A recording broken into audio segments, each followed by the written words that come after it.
Hello, everyone. My name is Matthew Hayward. As a senior majoring in sports and recreational leadership, and deeply invested in exploring the topic of mental health treatment, specifically attention deficit hyperactive disorder, also known as ADHD. Today, I'll be discussing whether medication is the most effective form of treatment for ADHD in children. ADHD was actually first discovered in 1798 by a Scottish doctor. He didn't notice that there were people who had a hard time staying focused. Today, there are millions of people diagnosed with ADHD. My main focus today will be children. In the U.S., there are over 6 million children diagnosed with ADHD. ADHD is a neurodevelopment disorder that presents challenges in attention and impulse control and hyperactivity. They are predominantly inattentive presentation, ADHD-I, ADHD predominantly hyperactive impulse presentation, ADHD-H, and ADHD combined presentation, also known as ADHD-D, which is just kind of a mixture of both. Medication is the primary form of treatment. Medications for ADHD, such as stimulants and non-stimulants, work by altering neurotransmitter levels in the brain to improve attention, focus, and impulse control. This approach is supported by extensive research demonstrating the efficiency of medication in managing ADHD symptoms and improving daily functions. I personally have interest in this topic because I was diagnosed with ADHD when I was 9. I have used medication to treat it, and I have also used experienced treatments that did not include medication.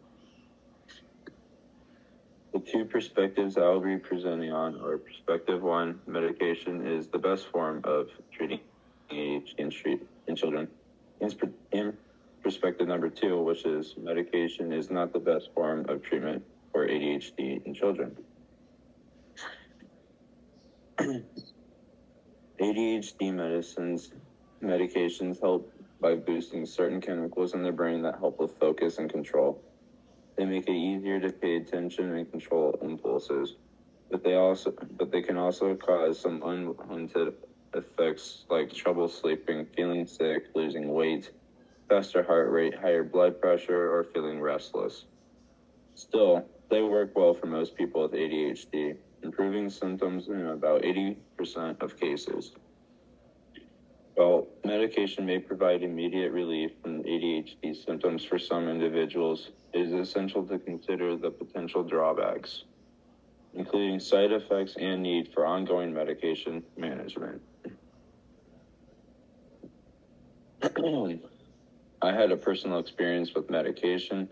At first it worked and I could focus, then over time it was not very effective. I'd have to get higher and higher doses, and it would just made me feel like nauseous and sick. So I tried 4 different types and all made me feel sick. And the last one I tried even just kind of made me feel really sad and just depressed. So medication is just a Band-Aid. Once you stop using it, all the symptoms are there. It's not a permanent fix. Like a Band-Aid doesn't just magically heal your wound, you know. It doesn't just go away.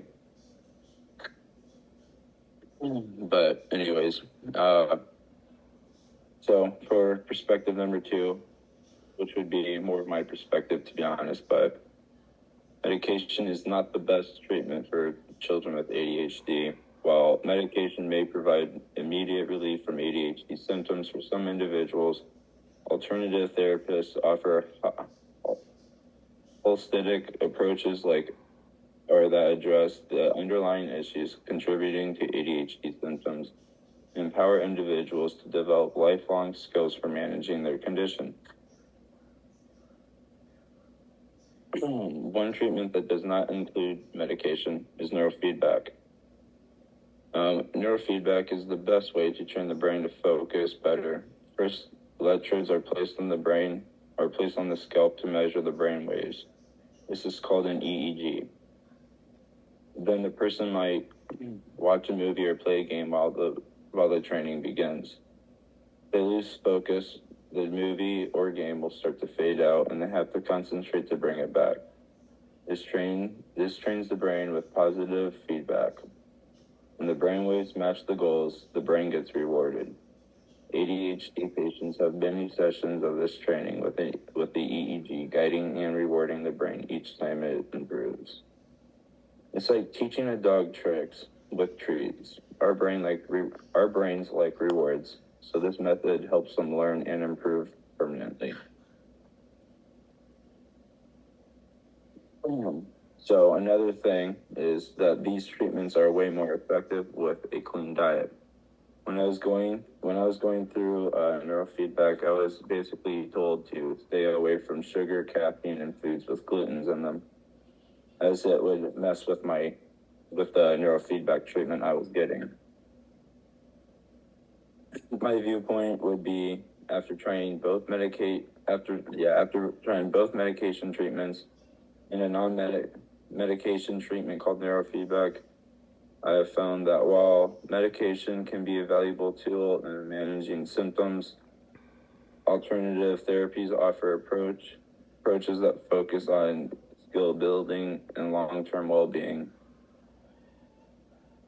I'd always choose neurofeedback because I just didn't feel like a zombie. Thanks for listening to my presentation.